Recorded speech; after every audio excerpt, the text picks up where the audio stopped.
Oh shit! They had fucking Tyler Perry on Walking Dead. I don't know if y'all know this, but that new dude, what's his name? Heath, or whatever his name was. That motherfucker looked just like Tyler Perry. I thought I was watching Alex Cross. I said, what the fuck is going on? I thought it was Medea. I thought he was going to say, good morning. Dude looked just like Tyler Perry.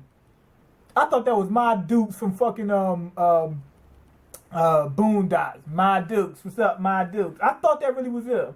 Looked like fucking Tyler Perry.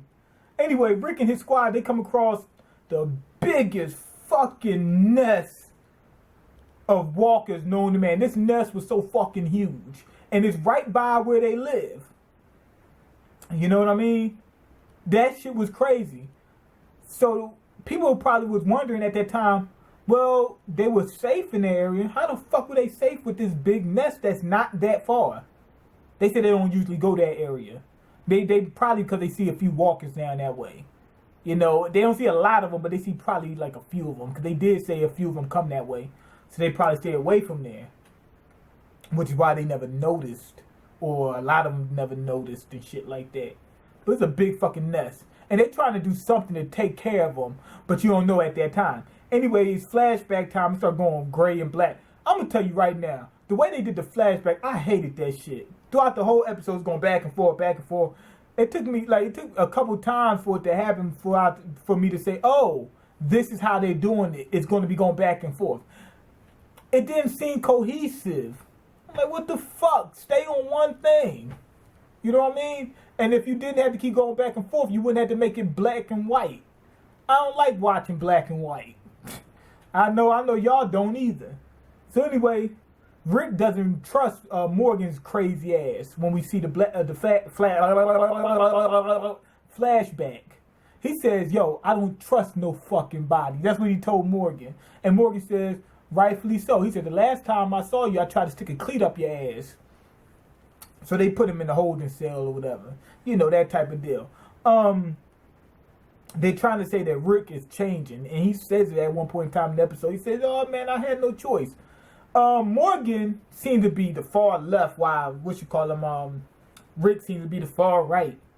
Like Rick is saying, I want to be a damn ruthless, cutthroat, kill your ass and all that type of shit. And Morgan's like, I want to be a damn nun. That type of shit. I hope that they don't do Morgan like that, where he just becomes just a straight pussy. You know, Bob was great. Before Bob died, he was an optimist, but he didn't annoy the fuck out of you every 2 minutes. You know what I mean? He was down to throw down and get down before he was bound to drizz down, but he wasn't a pussy. You get what I'm trying to say? So I like how they did Bob. I hope that they do something similar with Morgan. Not saying make him the same, but make him more balanced. Bob was balanced. He was a balanced optimist. He was like, yo, hey, we gotta take what goes along with it. We can't be pussies, but we can't, go too far over the deep end. Otherwise, we'll just lose our humanity. I like how they did that. Please don't go too far with Morgan, because Morgan was a likable character from the beginning. He was also a likable character when he went psycho. I don't want him to come back and be the worst thing ever and people hate him now. Okay? So anyway, I think they try to make Morgan as soft as a fucking cotton ball. I hope they don't do that. Anyway, Daryl and Rick, they have a little powwow, and Rick, he lost it, man. Daryl says, you should still keep going out looking for people and helping people. And even Daryl is saying, yo, Rick, chill the fuck out. He said, watch some Netflix and chill the fuck out. And Rick says, fuck. He was like a Bishop from Juice. He said, fuck chill. You need to check yourself, Daryl.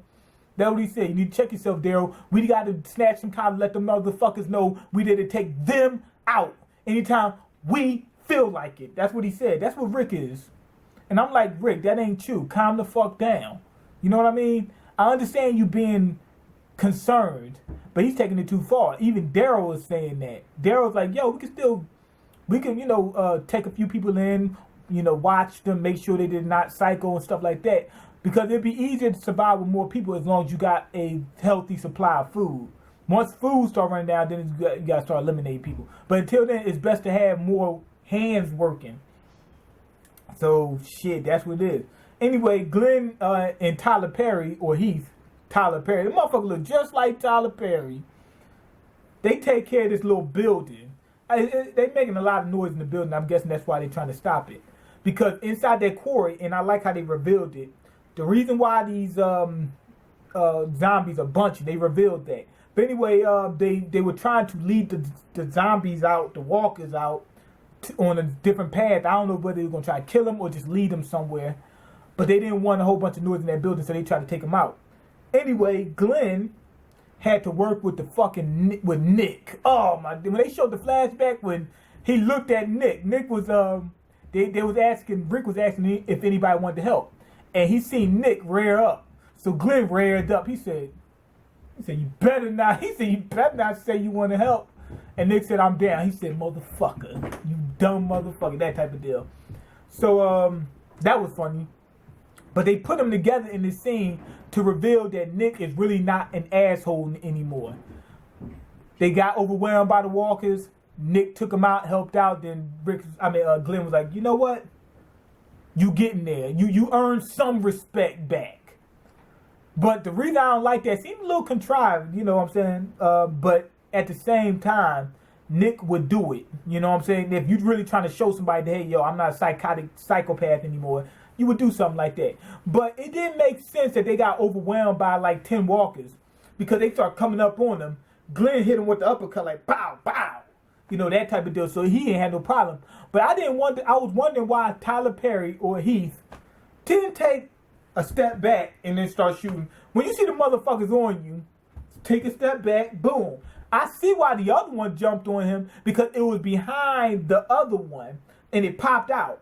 And didn't one of those walkers look just like Michael Jackson from the fucking Thriller movie video?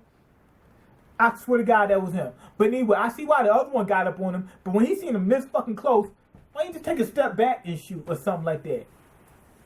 Anyway, now we know why the walkers bunch and why they were safe. There's a quarry down there. There was a quarry and the walkers make noises. And remember, noises attract walkers. So the walkers actually attract walkers. And as the crowd get bigger and the noise start getting bigger, they attract more walkers. So that's how they bunch. And they bunched and got trapped in this quarry. It's only one way out and the trucks are stopping it. So that's how they were able to block them in. And that's why the town was safe. And only a few was able to escape here and there out through the trucks. So that's how that worked. So that's why they got walkers periodically, but they didn't get a whole bunch. But them motherfuckers are coming. So they got to stop them.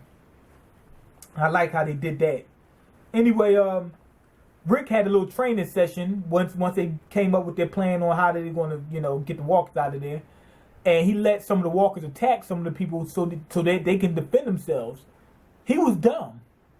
What I would have did was kill most of the walkers, leave maybe one or two, and let them deal with one or two walkers and, with our supervisions.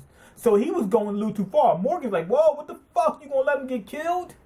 And that dude Carter, he says, oh, you going to let me get killed? He said, I got something for you. Had a little meeting with the other boys where he was talking about taking Rick out. What you call him having to walk in on them, Eugene, and they went to kill Eugene. Rick found them, was able to turn the gun on him, got the drop on him, and it ain't no fun when the rabbit gets the gun. And he put the gun at his head, and the dude Carter, he says, I know this dude can kill. And he didn't kill him. He said, it's cool. I understand what you was going through, yada, yada, yada. And Carter was like, okay, I gained some respect for Rick. I know Rick's not a homicidal maniac anymore. He can kill, but he's not a maniac. That's what he knows now. Anyway, he was helping build the walls in order to lead the walkers out. He wanted them getting fucking taken out, and Rick had to take him out. Morgan seemed a little bit sour about that shit, but come on, motherfucker. He got bit in the face. There was no way to stop that shit. Anyway, after that, once they're leading the walkers out, somebody starts sounding a big-ass horn. I think it's an enemy somewhere close by. And that's pretty much it. The episode for the first episode of the season, I wasn't really feeling it. Going back and forth between the flashbacks kind of threw me off. And they keep showing this whole thing about how Rick is not really developing. He's going back and forth. He's going back and forth. He'll be this way one day, be the other way the other day. I wish they would just show some progress, like, okay, him going through transitions. Okay, he went through this stage, now he's going through this stage, he's going through that. He's going back and forth. Remember the dictatorship? That's what he's going back to. It's a little bit more extreme. You get what I'm trying to say? So that's starting to get a little boring. I hope they don't fuck up Morgan, like I said before. And like I said, there was no real action in this one either, except for at the very end. And that's more than like, that wasn't really action, it was more suspense. Because I don't know who the fuck is sounding that damn horn. So they might have to deal with the damn psychos that was cutting them fucking walkers up and leaving walker tops everywhere. But other than that, I wasn't really feeling the episode like that. It was decent, but it wasn't all that great. I'm going to go ahead and give it a 3. Wasn't bad, but it wasn't all that great. Didn't wet my whistle.